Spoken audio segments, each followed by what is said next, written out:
Okay, do you cough when you're not sick? Do you clear your throat? Well, you could have a problem with excessive phlegm. I knew she was going to start laughing as soon as she read that. No, it's not, well, it's not particularly funny, but... Look, I just tweeted this. If nobody wants to talk about something, I want to talk about it on television. Because it is a thing. It is a thing. We might not want to talk about it, but it's a thing. It is a thing, and it is a real issue. And for some people, it can actually become pathological. They don't start conversations, they isolate themselves. People just don't want to deal with it, and it becomes this big, big issue for their quality of life. So we're going to talk about it today on television. So first off, get this. I spoke with Dr. Brad Mecker about this. He's an ear, nose, and throat doctor.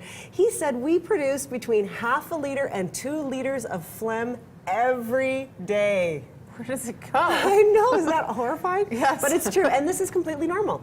So this is completely normal. It basically keeps us all lubricated on the inside. It moisturizes the air we breathe that goes into our lungs, which we need it to do. Yeah. It's basically a combination of mucus and saliva, and it acts like a catcher's mitt for all of the viruses that are out there. So we need it not only to humidify the air that we're breathing in, because of course it is so dry in Calgary. Right. So we basically go from air that has no humidity in it in the air that we breathe to almost 100% humidity by the time it reaches our lungs. So we need that. So it's very important. That mucus goes from inside our nose and our sinuses and is moved by little cells called hair cells or cilia, which move it from the nose down to the back of the throat, so trapping everything along the way so we can swallow it or cough it up.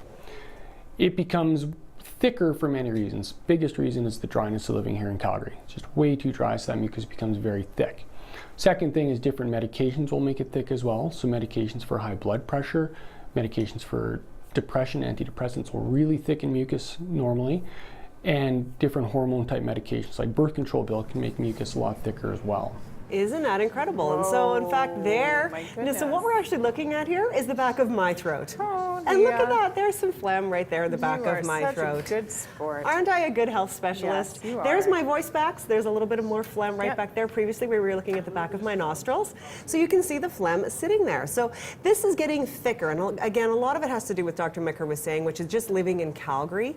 Yes. Our phlegm is thicker because it is so dry here. But of course, if you've been sick, and I was sick for a very long time, it builds up and it hangs around. So really you have to take issue with that and start humidifying yourself. So you get the humidifier in your room, you start drinking a lot more water, that will help you get rid of it. But we do have to remember that it is our body's way of fighting infection. And inside that phlegm, it's filled with white blood cells and antibodies, so it's actually serving a very critical purpose.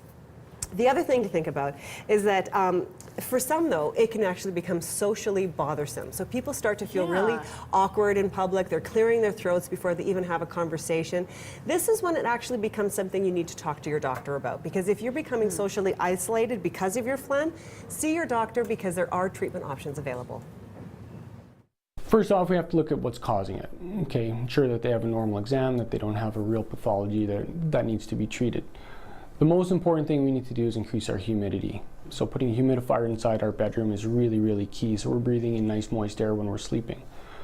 Second thing is to look at our diet, reduce the amount of caffeine that we drink, but also increase our water intake so that we're drinking enough water throughout the day to keep things nice and moist. Okay. Here's some other ideas. If you're a smoker, make sure you quit. Of course, many reasons to quit smoking, but in this case, smokers produce more phlegm, and the phlegm is thicker, but also the smoke actually paralyzes those little cells in the back of the throat that move the phlegm down, so the phlegm just sits there and doesn't go anywhere. Okay. So let's think about that. So we need to rinse. We need to do those nasal rinses that you're hearing about all the time, and also make sure to check to see if you have acid reflux, because if you do, that could be stimulating the throat to produce more phlegm. More on your blog? And more on my blog. Health Specialist Leah Sarich, thank you very much for that.